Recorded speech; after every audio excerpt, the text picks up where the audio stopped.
Maximum parents India में इसी problem से स्ट्रगल करते हैं। क्यों? क्योंकि या तो उनके बच्चे फर्स्ट जनरेशन इंग्लिश लर्नर्स हैं, मतलब hello and welcome back to our series on making reading fun for kids और इंटरेस्टिंग फॉर किड्स और making books interesting for kids. Today is the third episode. So आज मैं बात करने वाली हूँ रीडिंग वर्सेस फ्लुएंसी। दो चीजें होती हैं किसी भी टेक्स्ट को जब हम समझते हैं। तो मैं इंग्लिश लैंग्वेज के बारे में बात कर रही हूँ। इसके पहले हम बात कर चुके हैं रीडिंग के लिए आप क्या स्टेप ले सकते हैं। फर्स्ट इज कि हम पहले चेक करें कि हमारे बच्चे को रीडिंग आती है कि नहीं। सेकंड स्टेप हमने चेक किया कि हमारे बच्चे का लेवल क्या है रीडिंग में और उसके लेवल के अनुसार हमें किस तरीके की बुक उन्हें देनी चाहिए। आज हम तीसरे टॉपिक के ऊपर बात करेंगे जो कि कंटिन्यूएशन में है, वो है रीडिंग वर्सेस फ्लुएंसी। एक स्किल होती है रीडिंग, जहां पे बच्चा शब्दों को देख के आराम से उसे डिकोड कर सकता है, पढ़ सकता है। और सेकंड स्किल होती है उसी को वर्ड को समझना और समझते समझते पढ़ते पढ़ते एक अंडरस्टैंडिंग लाना। अगर मैंने बोला अ ब्लू डॉग, तो बच्चे को दिमाग में एक ब्लू डॉग की पिक्चर आनी चाहिए।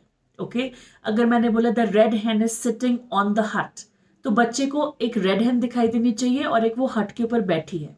दैट मीन्स कि हम जो भी रीड करते हैं उसका एक मीनिंग होता है और वो रीडिंग करते करते हमारे अंदर आना चाहिए। अगर वो मीनिंग नहीं आ रहा है दैट मीन्स हम फ्लुएंट नहीं है। ओके सो आपको समझ में आया, रीडिंग मतलब सिर्फ डिकोड करना वर्ड्स को, एक लैंग्वेज को रीड कर पाना, एक स्क्रिप्ट को रीड कर पाना। और फ्लुएंसी मतलब रीडिंग प्लस अंडरस्टैंडिंग। नाउ आप कहां चाहते हैं कि आपका बच्चा रहे, रीडिंग की तरफ या फ्लुएंसी की तरफ? Comment below and let me know. I am sure कि आप सभी ने फ्लुएंसी टाइप किया होगा। वाई? बिकॉज रीडिंग का मतलब ही तभी आएगा ना जब मैं टेक्स्ट को समझ पाऊंगी, वरना समझने का कोई सेंस ही नहीं है, राइट? तो इसके लिए हम चाहते हैं कि हमारा बच्चा फ्लुएंट हो। ना कभी कभी ऐसा होता है कि बच्चे रीडिंग में तो बहुत आगे निकल जाते हैं बट फ्लुएंसी में कहीं ना कहीं एक गैप रह जाता है। क्यों? क्योंकि या तो वो लैंग्वेज को इतने अच्छे से नहीं समझते, जब हम बात करते हैं तो वो उसको उस तरीके से नहीं देखते, या फिर लैंग्वेज की एग्जाम्पल्स उनके सामने बहुत ज्यादा नहीं है, या तो वो टीवी उस लैंग्वेज में नहीं देख रहे हैं, या तो वो अपने दोस्तों से उस लैंग्वेज में बात नहीं करते हैं, या तो उनकी टीचर से वो उस लैंग्वेज में बात नहीं करते। मतलब वो लैंग्वेज उनके बहुत क्लोजली नहीं है उनके एटमोसफियर में, तब ऐसी प्रॉब्लम्स आती है। ओके सो इन प्रॉब्लम्स को दूर करने के लिए हम क्या कर सकते हैं?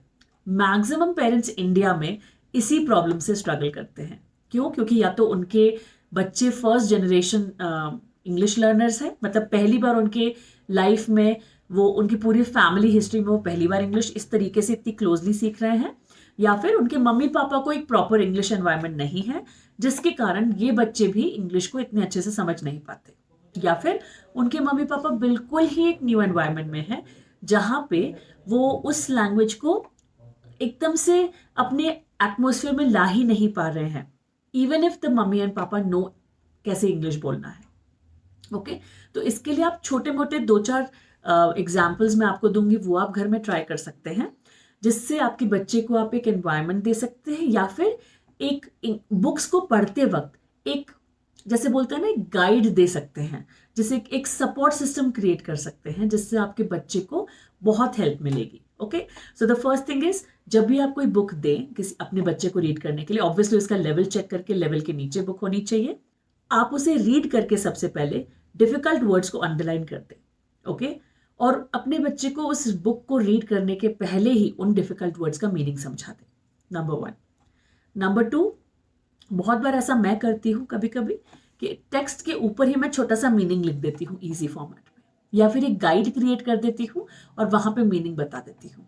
ओके नंबर 2 इज कि आप ये कर सकते हैं कि अपने बच्चे को सेंटेंस स्ट्रक्चर सिखा सकते हैं। जैसे फॉर एग्जाम्पल, अगर मैं मुझे किसी से कुछ मांगना है तो मैं ये बोल सकती हूँ, please could you give me a glass. तो ये एक सेंटेंस स्ट्रक्चर है। अगर मुझे कुछ और चाहिए तब भी मैं इस सेंटेंस स्ट्रक्चर को यूज कर सकती हूँ। मैं बोलूंगी, please could you give me a tray, please could you give me a box. तो ये सेंटेंस स्ट्रक्चर है या क्वेश्चन स्ट्रक्चर है जिसको मैं बार बार यूज कर रही हूँ और उसमें बस चीज बदलती जा रही हूँ। तो इस तरीके से मैंने क्या किया, मैंने अपने बच्चे के लिए एक सपोर्ट सिस्टम क्रिएट किया और मैं कुछ रेगुलर सेंटेंसेस उनको बता रही हूँ। तो जब वो उस रेगुलर वर्ड्स को भी पढ़ेंगे तो उनको मीनिंग बहुत इजीली समझ में आएगा। ओके नाउ नेक्स्ट आप ये कर सकते हैं कि बच्चों के लिए ऐसी बुक्स चूज कर सकते हैं जिनके अंदर पिक्चर्स सपोर्ट कर रही हो मीनिंग को।